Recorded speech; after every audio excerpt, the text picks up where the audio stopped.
Sizzling with Sarah. Weird. Oh, I look naked. No, I don't. Okay. We're only wearing aprons in this episode. So today, we're making strawberry boy bait. I'm gonna wink like 7 times in this video. First, you need to preheat the oven to 350 degrees. First, you make sure there's nothing in the oven, and then... Still the responsible one. And then you need to grease your pan and line it with flour. Good catch. This week, and what the missing ingredient is, it's flour. Maybe. Line your pan. In a medium bowl, whisk 2 cups of flour, baking powder, and salt together. 2 cups of flour, 1 tablespoon of baking powder. Since we don't have a mixer right now, we're just going to beat the butter and both sugars until fluffy with a wooden spoon. 3/4 cup packed light brown sugar. Half a cup of granulated sugar. I just heard heavy breathing, and I was panicking a little bit. It's like, is she having some kind of attack? Trying to get the eggs closer to room temperature. Sit on them. I am not a mother hen. Yeah, I missed that, man.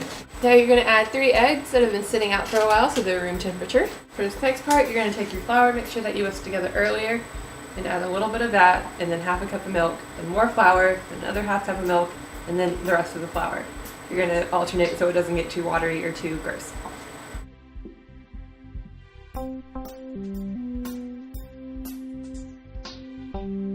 Now you're going to take 3/4 cups of strawberries and toss them together with 2 teaspoons of flour. For the strawberries, it's just pretty much however many you want. It looks good. If you really like them, put a lot in. If you don't like them that much, don't put that many in. And I guess you could do this with pretty much any fruit, I think. Like with blueberries or blackberries or anything like that. So in case you're wondering why it's called strawberry boy bait, it basically brings all the boys to the yard, is what I hear, because it's so good. We haven't actually made this ever before, so we're looking forward to seeing how good it is. This tastes good, and strawberries taste good, so I'm assuming it's going to taste really good. I don't know, we'll find out. My strawberries bring all the boys to the yard. That's right, it's better than yours. So you basically just want to get some flour on the strawberries. I don't really know why. I'm sure there's some great baking reason, but we pretty much are just doing as we're told on this one because we've never made it before and we don't want to screw it up. It is making it kind of gooey, so. Once again, we're going to use our folding technique that we learned in our previous episode. I don't even know what that was for. Was that the cheesecake? Peanut butter pie. Which was kind of cheesecakey. Time it's less to preserve bubbles and more to just not ruin the strawberries. Spread the batter evenly into prepared pan and then set aside, so we don't put it in the oven yet. And you use a 9x13 pan. I guess if we did a half recipe, we could do it in like an 8x8, but that's lame. The rest of it's not coming out the bowl, I guess we'll have to eat it.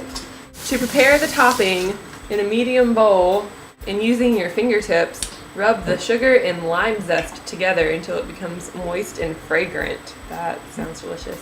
You're going to have a 1/4 cup of granulated sugar and the zest of 2 limes, and you're going to mix it together in a medium bowl. We're going to use lime juice because zest of 2 limes would require... Oh, we have limes? Oh my god, we have an ingredient! I'm so proud of us. Of course I have limes. You're going to have to do dishes for this recipe because you have to use like 3 medium bowls, and there's no sense to get 3 bowls dirty when you can just get the same one dirty over and over again and keep washing it. Oh, here. 1/4 cup of granulated sugar. So since we don't have a zester, we're going to use the good old knife and cutting board. This is a great angle. Do you like my apron? It's from Italy. Sarah got it for me. Do you like my apron? It's from France. Sarah got it for me. We're so cute. So if you're going to do this home remedy to not having a zester, you need to be careful to not get the flesh of the fruit in there at all. Which is why you're doing it and not me. But you're the responsible one. Not fair, I'm doing all the work, you're getting all the cake dough. Life's full of little difficulties, isn't it? It's Navidad. Feliz Navidad. It is not Christmas time. It's Christmas for her. A summer special episode. Is it special? Is it? Yeah. Is it special? Because it's strawberries. We specifically decided to make this recipe in the summertime because it has strawberries in it. There was this one time my sister and I decided to make this cake recipe for my dad, and it required like entire cups of orange zest. That was one of the most terrible recipes I've ever made in my life. I literally just sat there zesting oranges for like 3 hours. The cake didn't even taste that good to me because I put so much labor into it. So once you have your faux zest made, you throw it in with your sugar. Mix it together with your fingertips. Yeah, get your hands dirty. Do we have another half cup of strawberries?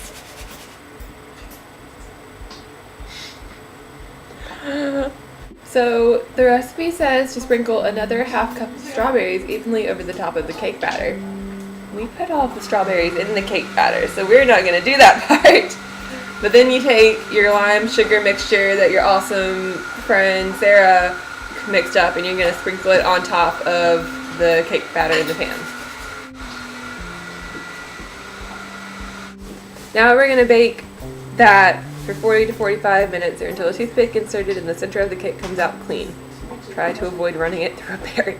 So we're going to bake it to the oven that we preheated like an hour ago.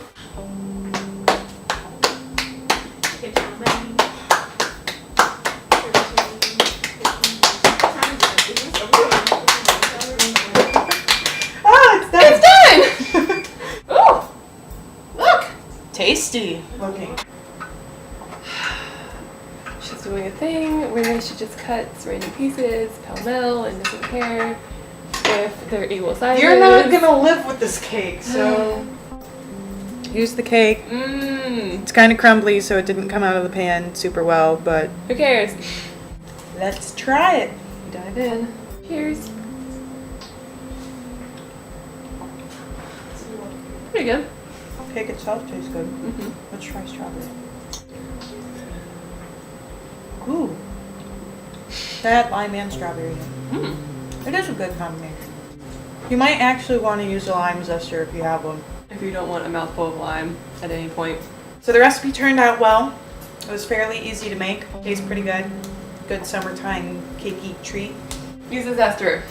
It'll pay off. If you have one. So we're going on a road trip next week. It's going to be great, and we're going to do a lot of episodes from it, and the first one is going to be kind of different. It's going to be something you can make in the car, so we're going to leave that as a surprise until then. Look forward to that one. Yeah. And then the next episode after that, we'll be visiting our friend Rhodes, who you've never met before. And after that, we'll be at my sister's house, which you've never seen before. And I'll give you a hint, she's a huge chocolate lover, so you can look forward to that episode. I'm sure they look forward to all of our episodes, but in particular. The last episode from the road trip, we're going to bring the camera in the car with us, and you can laugh at us as I try to drive and she tries to navigate. And we'll take you into a few restaurants with us too, so should be exciting. Follow us on Tumblr, subscribe to us on YouTube, we have a Facebook page. All of these links are in the info box below. Give a thumbs up, because we would give you a thumbs up. Because you're awesome. You, right there. Bye!